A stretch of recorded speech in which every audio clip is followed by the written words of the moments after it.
Hello दोस्तों, बहुत बहुत स्वागत है आप सभी का फिर से अपने इस नए वीडियो में। और फाइनली प्रॉब्लम ठीक हो चुका है और पाटलिपुत्र यूनिवर्सिटी का जो एडमिट कार्ड है पार्ट 2 और पार्ट 3 का अब ये डाउनलोड होना स्टार्ट हो चुका है। और स्टार्टिंग टाइम में सर्वर का ब्लैक प्रॉब्लम था, मतलब लगातार सर्वर को लेकर के क्रैश वाला इशू था। लगातार स्टूडेंट्स लगातार साइट पे विजिट कर रहे थे, इसके कारण से सर्वर क्रैश था। साथ ही साथ कुछ एग्जामिनेशन फॉर्म नॉट वेरीफाई का भी प्रॉब्लम चल रहा था, रिकॉर्ड नॉट फाउंड का भी प्रॉब्लम चल रहा था। लेकिन जैसे ही एडमिट कार्ड यूनिवर्सिटी के द्वारा जारी किया गया तो लगातार जितने भी सारे कॉलेज के ऑपरेटर है जिनका जिनका नॉट वेरीफाई था वो लगातार इसको लेकर के काम कर रहे, तो धीरे धीरे अब एडमिट कार्ड डाउनलोड होना स्टार्ट हो चुका है। कैसे एडमिट कार्ड डाउनलोड करना है, क्या प्रोसेस है, साथ ही साथ कुछ एग्जामिनेशन टिप्स भी दूंगा, ठीक है। क्योंकि आप लोग पुराने पैटर्न वाले कि आपके एग्जाम में छूट रहेगा या एग्जाम में टाइट रहेगा, ये सब चीजों पे भी बात करने वाले। सो गाइस, अगर चैनल पे पहली बार विजिट किया चैनल को जरूर सब्सक्राइब कीजिएगा ताकि इस तरीके के इंफॉर्मेटिव कंटेंट रिलेटेड वीडियोस आपको मिल सके। सबसे पहली बात, पाटलिपुत्र यूनिवर्सिटी का जो एडमिट कार्ड डाउनलोड करने वाला लिंक है, ये आज के टाइम में लगभग बहुत सारे ग्रुप आज के टाइम में और सारे ग्रुप में ये चीजों को शेयर कर दिया गया। हालांकि अभी तक अगर आप हमारे ग्रुप से नहीं जुड़े, की ऑफ सक्सेस टेलीग्राम चैनल से नहीं जुड़े, तो लिंक आपको वीडियो के डिस्क्रिप्शन बॉक्स में रहेगा, क्लिक कीजिएगा, डायरेक्ट इस लिंक पे आ जाइएगा, ठीक है। या फिर आप खुद से भी पाटलिपुत्र यूनिवर्सिटी के साइट पे जाकर के एग्जामिनेशन वाले साइट से जाकर इस साइट पे आ जाइएगा। देख लीजिए क्या है इसका लिंक। इसका लिंक है ppuponline.in/सर्च एडमिट कार्ड ऐसे करके। इसके बाद आने के बाद कुछ भी नहीं करना है, फॉर्म नंबर यहाँ पे फिल कर रहे हैं। ध्यान रखिएगा आगे से 240 करके होगा, उसको आप छोड़ दीजिएगा, बाकी सब भर दीजिएगा। इसके बाद इसमें आप अपना डेट ऑफ बर्थ भरिएगा सही से। इसके बाद आप इसमें अपना कैप्चा भरिएगा और सर्च कीजिएगा। जैसे ही सर्च कीजिएगा आपका एडमिट कार्ड क्या कर देगा, शो कर देगा। चलिए एक डिटेल में भरता हूं और देखता हूं सर्च करके एडमिट कार्ड शो करता है या फिर नहीं करता है। सो फाइनली देख सकते हैं मैंने जब सारा डिटेल को फिलअप किया तो ये फाइनली एडमिट कार्ड शो कर गया। ये एडमिट कार्ड मैं बेसिकली पार्ट 2 का डाउनलोड किया हूं।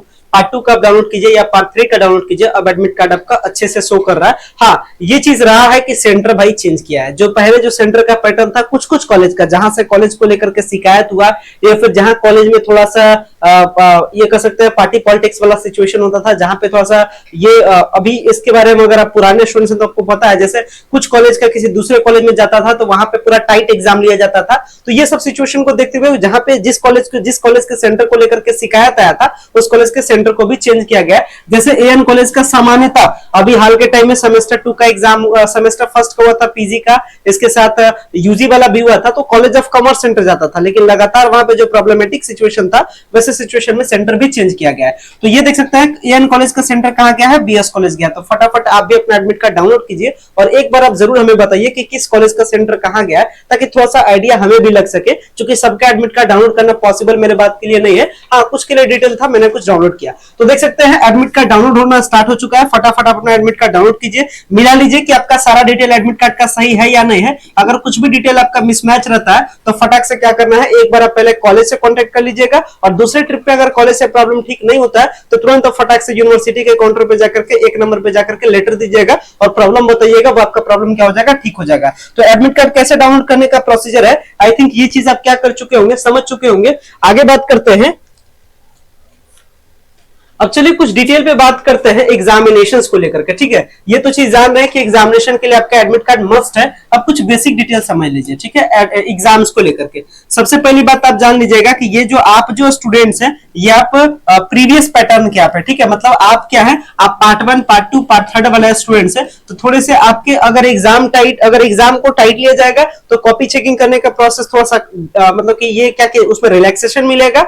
हालांकि ये चीज कंफर्म है, ये तो पाटलिपुत्र का एग्जाम आप देते रहे, आपको समझाने की जरूरत नहीं है। अभी हाल में मैंने पीजी का एग्जाम भी दिया, कहीं पे भी आप एग्जाम दीजिएगा पाटलिपुत्र का, ये चीज रहता है कि अगर शुरुआत का 1 से 2 घंटा एग्जाम टाइट लिया जाता है, टाइट क्या मतलब थोड़ा सा गार्डिंग वगैरह प्रॉपर होता है, तो लास्ट के 1 घंटा तो आपको छूट मिलता है। तो सारी रणनीति सारी प्लानिंग बना करके लेकर जाइए, ऐसा नहीं कि आपको बाद में एग्जाम में अफसोस हो जाए कि आपने कंटेंट लेकर के नहीं आया है और आप एग्जाम में लिख नहीं पा रहे। तो तैयारी करके जाइएगा, ऐसा नहीं कि बहुत ज्यादा टाइट एग्जाम होगा, ठीक है।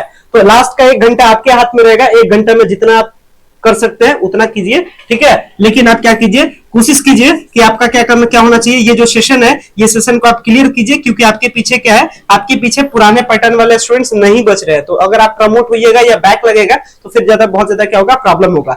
और ध्यान रखिएगा एग्जाम के टाइम में जो अटेंडेंस होता है, अटेंडेंस को जरूर बनाइएगा। अगर अटेंडेंस आपका मिस होगा तो फिर रिजल्ट आपका पेंडिंग और प्रमोट वाला प्रॉब्लम हो जाएगा, और पेंडिंग प्रमोट वाला एक बार प्रॉब्लम हो गया तो फिर यूनिवर्सिटी दौड़ते रह जाइएगा, ठीक है। इसलिए ध्यान रखिएगा, अटेंडेंस सही से बनाइएगा। सारे कॉपी पे आप अपना रजिस्ट्रेशन नंबर प्रॉपर लिखिएगा, रोल नंबर नंबर पर आप लिखिएगा, क्योंकि यही सबसे रिजल्ट आता है, ठीक है। क्योंकि रिजल्ट अब बनाने का जो प्रोसेस है इस बार रिजल्ट जल्दी से आएगा, ठीक है। तो रिजल्ट को लेकर के मतलब कॉपी नंबर पे सारा डिटेल सही से फिलअप रहेगा, तो रिजल्ट आपको बनाने में ज्यादा, आपका रिजल्ट बनाने में प्रॉब्लम नहीं होगा। और अगर रजिस्ट्रेशन नंबर या फिर अगर आप रोल नंबर कोई कॉपी पे नहीं लिखिएगा सही से, तो फिर आपके लिए प्रॉब्लम सिचुएशन कर सकता है। इसलिए रजिस्ट्रेशन नंबर, रोल नंबर अच्छे से कॉपी पे लिखिएगा, कहीं गलती नहीं कीजिएगा। और लास्ट का 1 घंटा आपके हाथ में रहता है, 2 घंटा गार्डनर के हाथ में, 1 घंटा आपके हाथ में। और कोशिश कीजिएगा ज्यादा से ज्यादा क्वेश्चन को क्या करें, टच करें, ठीक है। क्वेश्चन टच करने का कॉन्सेप्ट ज्यादा रखिएगा। ऐसा नहीं है कि एक क्वेश्चन का आंसर 5-5 पेज में कर रहे हैं, उससे ज्यादा नंबर नहीं आता है। ऐसा नहीं है कि पूरा वो आपका एक लाइन करके पढ़ते हैं, वैसा बात नहीं।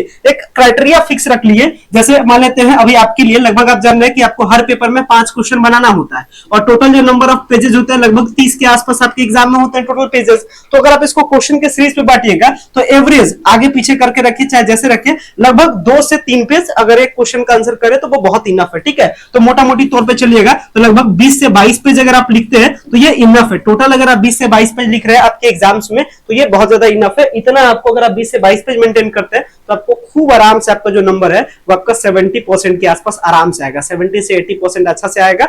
आंसर स्टार्टिंग में मतलब आंसर को लिखिए ढंग से, ठीक है। ज्यादा पेजेस लिखने से जरूरत नहीं है, लेकिन हाँ हर क्वेश्चन को टच कीजिए, ऐसा नहीं कि किसी क्वेश्चन को छोड़ने के पक्ष में रहिएगा।